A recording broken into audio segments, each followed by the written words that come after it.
আসসালামু আলাইকুম। সবাইকে স্বাগত জানাচ্ছি বিডিভিউজের বিশেষ বুলেটিনে। আপনাদের সঙ্গে আছি আমি শরফিতিবা। ইরানের বিচার বিভাগের প্রধান গোলাম হোসেন মোহসেনি এজেই বলেছেন, যুক্তরাষ্ট্র ও ইসরায়েলের আগ্রাসন বন্ধে সদ্য ঘোষিত সমঝোতা সত্ত্বেও তেহরান শত্রুপক্ষের ওপর কোনো আস্থা রাখছে না এবং চুক্তির কোনো শর্ত ভঙ্গ হলে আবারও কঠোরভাবে যুদ্ধ চালিয়ে যেতে প্রস্তুত রয়েছে। মঙ্গলবার ইরানের সুপ্রিম কোর্টের বিচারক ও কর্মকর্তাদের এক সমাবেশে তিনি বলেন, যুক্তরাষ্ট্রের সঙ্গে স্বাক্ষরিত সমঝোতা স্মারকের মাধ্যমে যুদ্ধের অবসান ঘটলেও ইরান সর্বোচ্চ সতর্ক অবস্থানে থাকবে। তার ভাষায়, এই বিশ্বাসঘাতক, দুষ্টু ও অপরাধী শত্রুর ওপর কোনো পরিস্থিতিতেই বিশ্বাস করা যায় না। আমাদের সতর্ক থাকতে হবে এবং আমরা আছি। শত্রু জানে তারা কার মুখোমুখি হয়েছে। এজেই আরও জানান, আগামী শুক্রবার সমঝোতা স্মারক স্বাক্ষরের পর 60 দিনের একটি আলোচনার প্রক্রিয়া শুরু হবে, যেখানে ইরানের পারমাণবিক কর্মসূচি এবং দেশটির উপর আরোপিত নিষেধাজ্ঞা প্রত্যাহারের বিষয় নিয়ে আলোচনা হবে। তবে এই আলোচনার সময় যদি প্রতিপক্ষ তাদের প্রতিশ্রুতি ভঙ্গ করে, তাহলে ইরান দ্রুত যুদ্ধক্ষেত্রে ফিরে যেতে প্রস্তুত থাকবে। তিনি অভিযোগ করেন, তেহরান ও যুক্তরাষ্ট্রের মধ্যে স্বাক্ষরিত সমঝোতা স্মারক কার্যকর হওয়ার পর থেকে ইসরায়েল লেবাননে যুদ্ধবিরতি 84 বার লঙ্ঘন করেছে।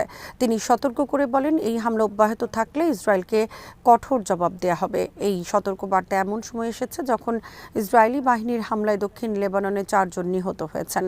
একই সঙ্গে যুক্তরাষ্ট্রের প্রেসিডেন্ট ডোনাল্ড ট্রাম্পও ইসরায়েলের প্রধানমন্ত্রী বেনিয়ামিন নেতানিয়াহুর সমালোচনা করে বলেছেন, লেবানন ইস্যুতে তাকে আরও দায়িত্বশীল আচরণ করতে হবে। ইসরায়েলের প্রধানমন্ত্রী বেনিয়ামিন নেতানিয়াহু ভেবেছিলেন, ইরানের বিরুদ্ধে মার্কিন প্রেসিডেন্ট ডোনাল্ড ট্রাম্পের সঙ্গে যৌথভাবে পরিচালিত যুদ্ধ তেহরানের ধর্মীয় শাসকদের ক্ষমতাচ্যুত করবে এবং ইসরায়েলি আসন্ন নির্বাচনের আগে তার রাজনৈতিক অবস্থান আরও শক্তিশালী করবে।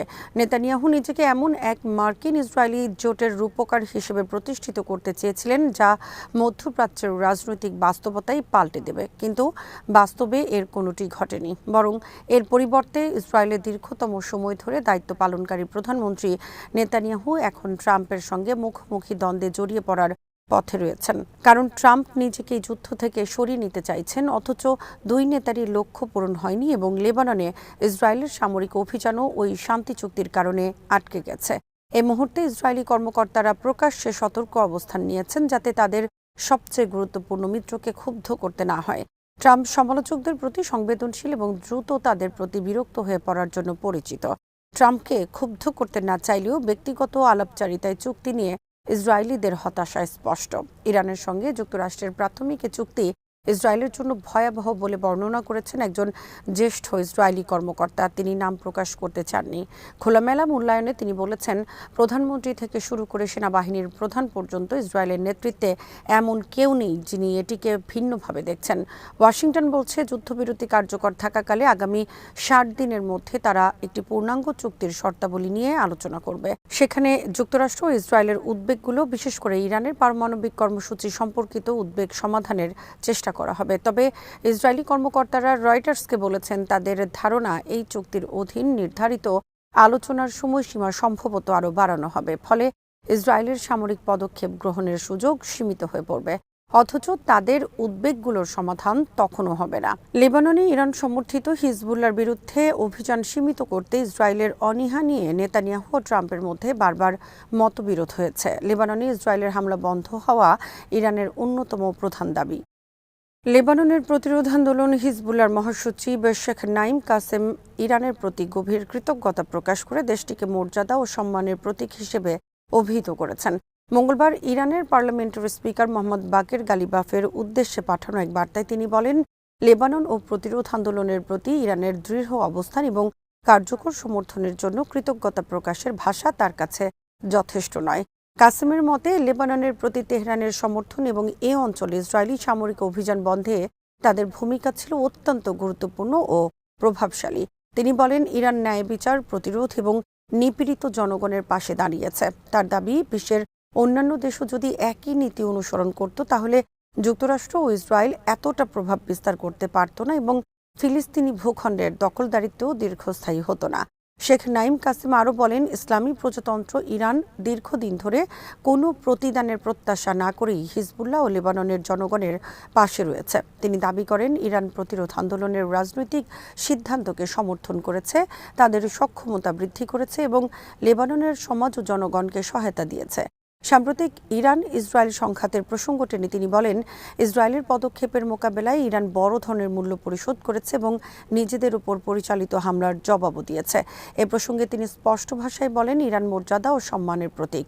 একই সঙ্গে তিনি গালিবাফ, ইরানের পররাষ্ট্রমন্ত্রী আব্বাস আরাকচি, সর্বোচ্চ নেতা দেশটির প্রেসিডেন্ট, ইসলামী বিপ্লবী গার্ড বাহিনী আইআরজিসি, সশস্ত্র বাহিনী, বুদ্ধিজীবী এবং বিভিন্ন রাষ্ট্রীয় প্রতিষ্ঠানের প্রতিও কৃতজ্ঞতা জানান।